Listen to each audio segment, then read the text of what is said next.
नमस्कार, मी सुप्रिया तुषार खराडे, प्रभाग क्रमांक 15 मधील अधिकृत उमेदवार आहे।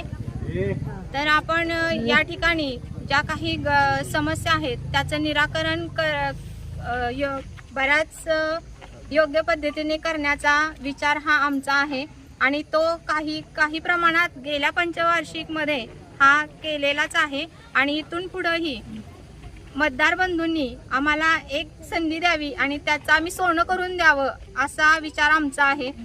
आता या झोपडपट्टीचा विषय घेतला तर त्यांना पाणी कनेक्शन म्हणा किंवा संडासचा त्यांचा शौचालयाचा प्रश्न होता, तोही आपण चांगल्या पद्धतीने मार्गी लावलेला आहे आणि त्यांचा म्हणजे जीवन जे आहे ते रोजगारावर चालतं, त्यामुळे त्यांना बांधकाम कामगार योजनेचा लाभ देण्याचा आमचा ध्यास आहे, प्रयत्न आहे आणि त्यांना हा कामगार योजनेचा लाभ हा देणारच अशी मी तुम्हा सर्वांना ग्वाही देते आणि थांबते। धन्यवाद।